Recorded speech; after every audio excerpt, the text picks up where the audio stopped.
যে গতকালকে যে ন্যাক্কারজনক ঘটনা ঘটেছে সেটি আপনারা হামলা বললেও আমি মনে করি এটি হামলা নয়, তাকে হত্যা চেষ্টা করা হয়েছে। বন্ধুগণ, ডাকসুর বিপি তিনি গণ অধিকার সভাপতি হিসাবে যতটুকু পরিচিত নয়, তার চেয়ে তিনি সবার কাছে পরিচিত, তিনি একজন ভিপি। কিন্তু কালকে যেভাবে তার উপরে এই যে সেনাবাহিনী হামলা করলো সরাসরি, সেনাবাহিনী কি তাকে চিনে না? সে তো একটা দলের প্রেসিডেন্ট, সে হিসেবে তো তাকে ন্যূনতম রেসপেক্ট করা দরকার ছিল। কিন্তু আমরা কি দেখলাম? আমরা দেখলাম সেই হাসিনা আমার যে পেট্রোল বাহিনী ছিল, সেই পেট্রোল বাহিনীর মতো হায়দার বাহিনীর মতো এই সেনাবাহিনী বিপিন নুরের উপরে হত্যা চেষ্টা চালিয়েছে।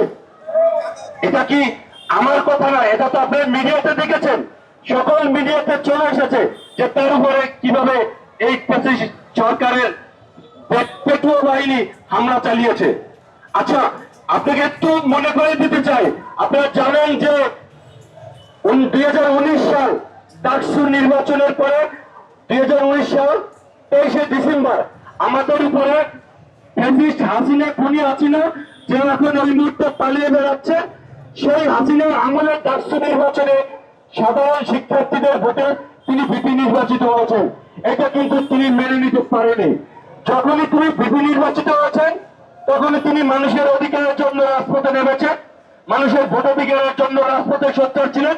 এই জন্য তাকে থামিয়ে দেওয়ার জন্য সেই ডাকসুতে মুক্তিযুদ্ধ মঞ্চ নামে একটি সংগঠনের দ্বারা হত্যা চেষ্টা চালিয়েছিল।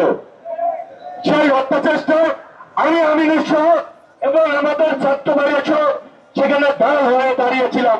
সেই ঢাল হয়ে দাঁড়িয়ে আমার মাথায় সঞ্জিত অস্ত্র দিয়ে বাড়ি দিয়ে আমাকে ওখানে অজ্ঞান করে ফেলে এবং আমি লাইফ সফরে চলে যাই। বন্ধুগণ, সেই দিনগুলো তো আমরা ভুলে যাইনি, কিন্তু সেটি ছিল একটি ফ্যাসিস্টের আমল। সেই ফ্যাসিস্টের আমলকে সেদিন থেকে আমরা প্রতিজ্ঞা করেছি, রক্ত যখন দিয়েছি রক্ত আরো দেব, কিন্তু এই দেশের মাটি থেকে এই ফ্যাসিস্টকে মুক্ত করে ছাড়বো ইনশাআল্লাহ। এবং সেই প্রতিজ্ঞায় আমরা ইনশাআল্লাহ আল্লাহর রহমতে আমরা সেই প্রতিজ্ঞা সাকসেস হয়েছি।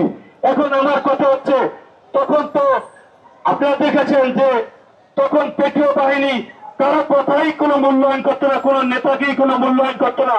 যেমন বয়সর দাস শুরু করে বিএনপির ভাইস চেয়ারম্যান বয়সর দাস এবং জয়নুল আবেদিন ভাই সহ আপনারা দেখেছেন তাদের সিনিয়র নেতাদেরকে কিভাবে রাস্তায় ফেলে পিটিয়েছে।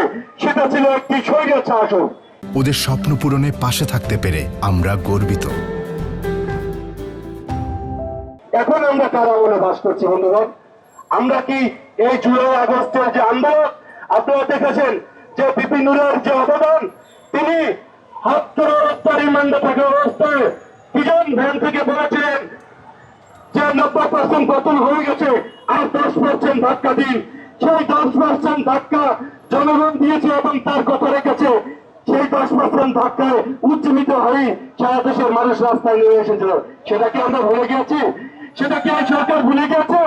সেটা কি এই সেনাপ্রধান ভুলে গিয়েছে? একজন সেনাপ্রধান হয়ে আমরা জানি যে আইন শৃঙ্খলা বাহিনীর ভিতরে সেনাবাহিনী একটি সুনামধন্য সংগঠন, সুনামধন্য বাহিনী। আমরা দেখেছি গত 18 নির্বাচন, 18 সালের নির্বাচন, 14 সালের নির্বাচন, এই সেনাবাহিনীর ভূমিকা আমরা দেখেছি। তারা সেনাবাহিনীর ভূমিকা ছিলেন না, তারা ছিল দর্শকের ভূমিকায়, অথচ আমরা তাদের প্রতি আস্থা রেখেছিলাম। কিন্তু যারা এখন, আপনাদেরকে আমি আমার পরিবারের পক্ষ থেকে বলতে চাই, হয়তো আল্লাহর রহমতে এবারের বেলায় হয়তো বিভিন্ন বেঁচে যেতে পারেন, কিন্তু তার অবস্থা এখনো জীবন সংকটময়।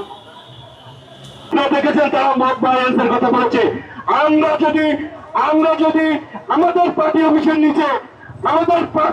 নিচে যদি পার্টির প্রধান নেতা যদি কথা বলতে না পারে, যদি নিরাপত্তাহীনতায় ভুগে, তাহলে দেশের মানুষ কতটা নিরাপত্তা আছে জানে না জনগণ। বন্ধুগণ, আপনাদের কাছে বিচার দেওয়া এবং যারা নির্বাচন করছেন এই ফ্যাসিস্ট আমলের যে বাহিনী ছিল, সেই বাহিনীকে আপনারা ওই চেয়ারে বসিয়ে রেখে কোনদিন এই দেশে সুষ্ঠু নির্বাচন করতে পারবেন না। অতএব এই দেশে যদি গণতন্ত্র ফিরিয়ে আনতে চান, যদি সুষ্ঠু নির্বাচন দিতে চান তাহলে ওই ফ্যাসিস্ট সরকারের আমলে যে সকল বাহিনীর প্রধানরা ছিল তাদেরকে চেয়ার থেকে লাথি মেরে ছড়িয়ে দিয়ে তারপর নতুন করে নিয়োগ দিয়ে আর তারপরে নির্বাচনের আয়োজন করতে হবে, তবেই যদি দেশে এই দেশে গণতন্ত্র ফিরে আসে। বন্ধুগণ, আজকে বিভিন্নরা আহত হয়েছে, আজকে বিভিন্ন লাইফ চ্যাট পড়ে আছে, আজকে বিভিন্ন আছে। আরেকদিন এই কল্যাণ পার্টির চেয়ারম্যান থাকবে, আরেকদিন এনসিপির নেতা থাকবে, আরেকদিন অন্যান্য নেতারা এই লাইফ সাপোর্টে থাকবেন।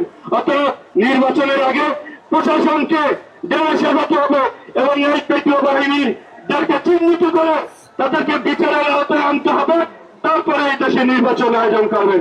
সকলকে ধন্যবাদ।